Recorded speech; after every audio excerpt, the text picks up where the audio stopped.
Daily Words of God. What does it mean to be perfected? What does it mean to be conquered? What criteria must be met in order for people to be conquered?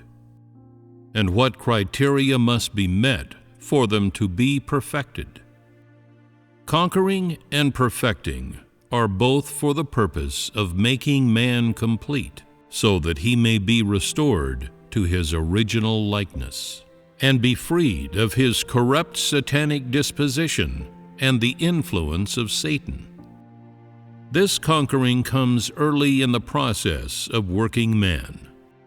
Indeed, it is the first step of the work. Perfecting is the second step, and it is the concluding work.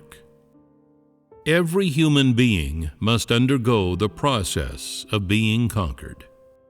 If not, they would have no way of knowing God, nor would they be aware that there is a God, which is to say, it would be impossible for them to acknowledge God.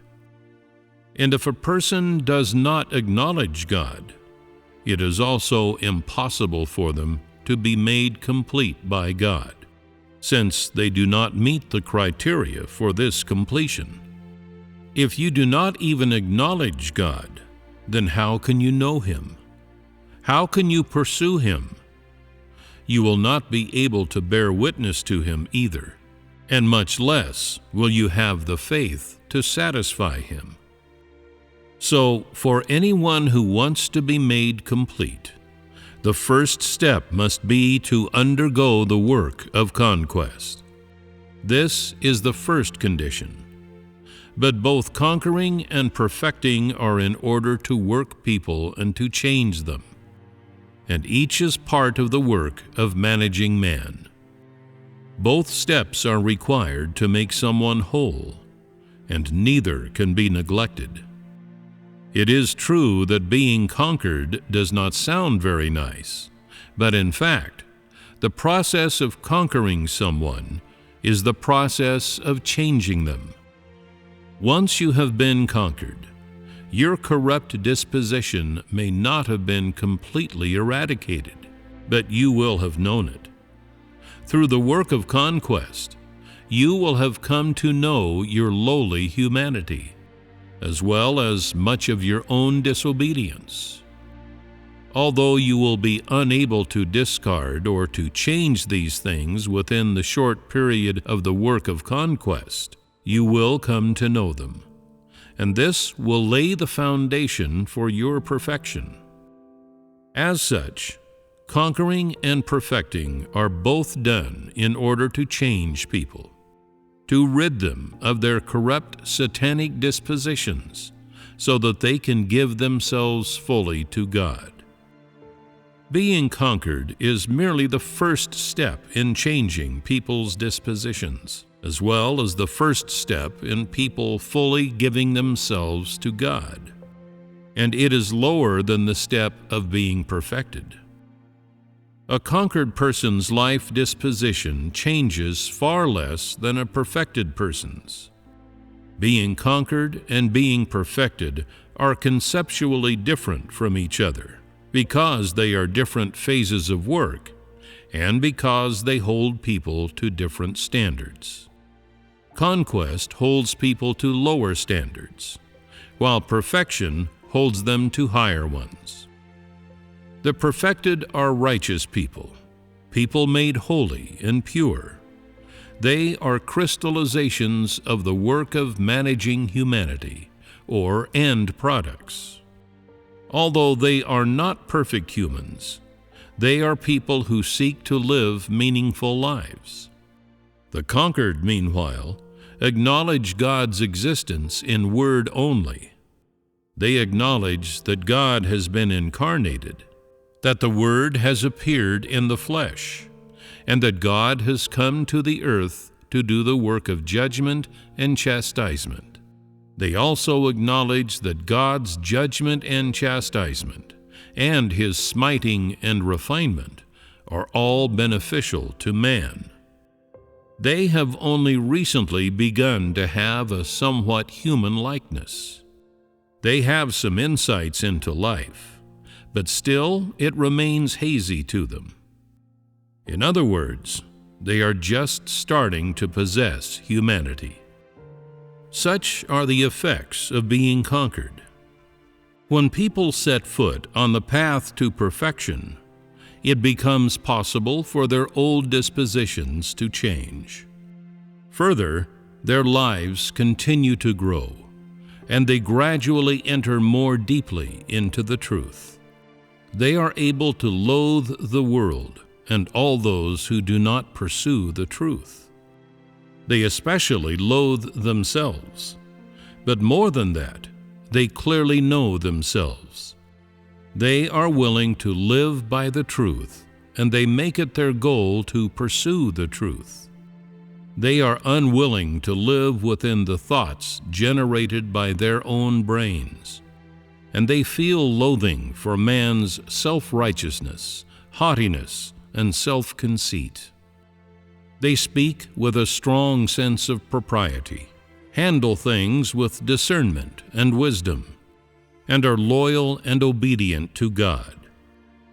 If they experience an instance of chastisement and judgment, not only do they not become passive or weak, but they are grateful for this chastisement and judgment from God.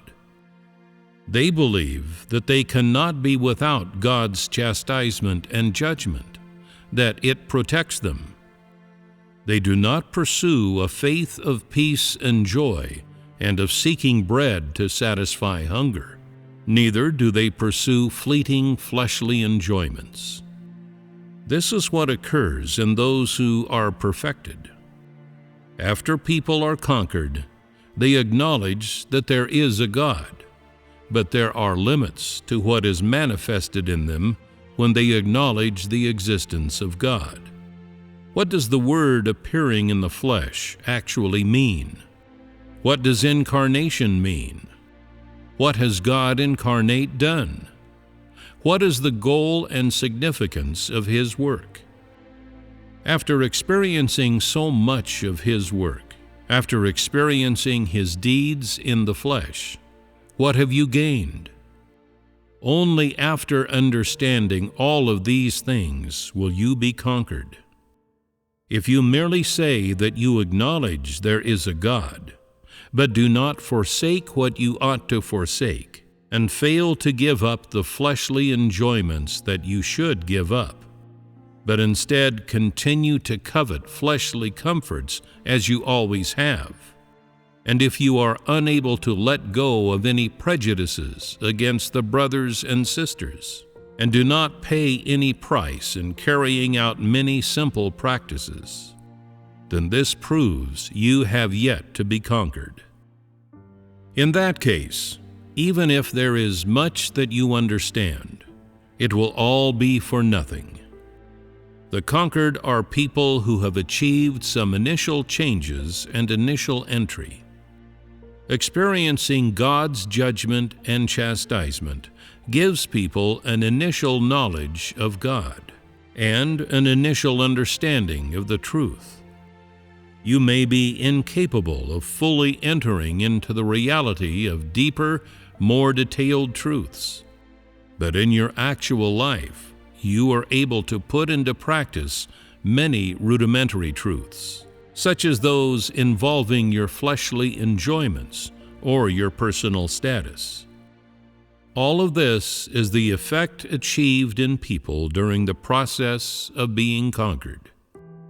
Changes in disposition can also be seen in the conquered. For example, the way they dress and present themselves and how they live. These can all change. Their perspective on belief in God changes. They are clear about the goals of their pursuit, and they have higher aspirations. During the work of conquest, corresponding changes also occur in their life disposition. There are changes, but they are shallow, preliminary, and far inferior to the changes in disposition and goals of pursuit of those who have been perfected. If, in the course of being conquered, a person's disposition does not change at all, and they do not gain any truth, then this person is trash and completely useless. People who have not been conquered cannot be perfected. If a person only seeks to be conquered, then they cannot be fully made complete, even if their dispositions exhibit certain corresponding changes during the work of conquest. They will also lose the initial truths they gained. There is a vast difference between the amount of change in dispositions in those who are conquered and those who are perfected. But being conquered is the first step in change. It is the foundation. Lack of this initial change is proof that a person does not actually know God at all, since this knowledge comes from judgment, and such judgment is a major part of the work of conquest. As such, all who are made perfect must first be conquered. If not, there is no way for them to be perfected.